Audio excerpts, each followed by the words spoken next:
चलिए बच्चों, नीट 2025 का एक और क्वेश्चन हम लोग यहाँ पर सॉल्व करते हैं। क्या है question? A photon and an electron of mass m, electron का मास है m, okay, have same energy, energy दोनों की सेम है। Ratio of their de Broglie wavelength is lambda photon and lambda electron का हमें यहाँ पर रेशियो फाइंड आउट करना है। C is the speed of light. तो आइए देखते हैं कौन सा ऑप्शन यहाँ पर ठीक होगा, लेकिन उससे पहले हम लोग इसको सॉल्व करते हैं। सबसे पहले हम लोग यहाँ पर बात करें लैम्बडा इलेक्ट्रॉन की। तो जैसा कि हम लोग जानते हैं, लैम्बडा ये होता है h/p या h/m/v,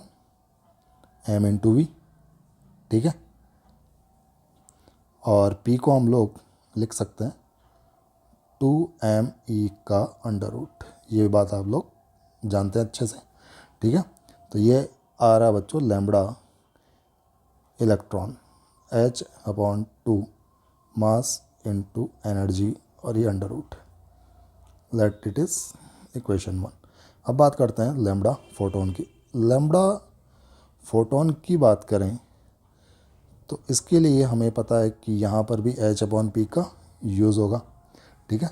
लेकिन हमें पता है कि फोटोन का मास कितना होता है? 0, ठीक है। एज वी नो कि mc² इज इक्वल टू ई होता है, लेकिन फोटोन का मास होता है 0। तो इसको इस फॉर्म में हम लोग नहीं लिख सकते, बल्कि हमें m/c करके इसको लिखना पड़ेगा। अब मास वाली टर्म को हमें गायब करना होगा, क्योंकि मास नहीं होता है फोटोन में, लेकिन मोमेंटम होता है।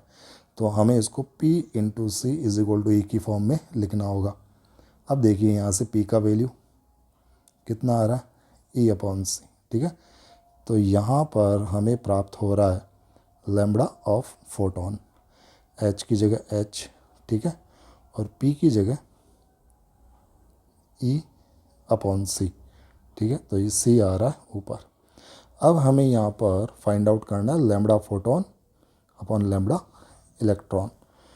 तो lambda photon upon lambda electron, ये आ रहा है बच्चों hc/e divided by h/2me, sorry root नीचे आएगा, ठीक है। अब देखिए बच्चों, यहाँ पर h से h कैंसिल हो रहा है, और ये एक e यहाँ कैंसिल, और ये रूट e यहाँ पर रह जाएगा। तो ये अंडर रूट 2m ऊपर आ रहा है, c भी ऊपर आ रहा है, नीचे आ रहा है बच्चों रूट e, ठीक है। तो हम लोग यहाँ पर देख सकते हैं कि हम लोग इसको लिख सकते हैं कुछ इस फॉर्म में, ठीक है। तो हम लोग यहाँ पर देख पा रहे हैं कि लैम्बडा बी अपॉन लैम्बडा ई, ये आ रहा है c√2m/e, c√2m/e। It means third option that will be the right answer. I hope you got it. Thank you very much.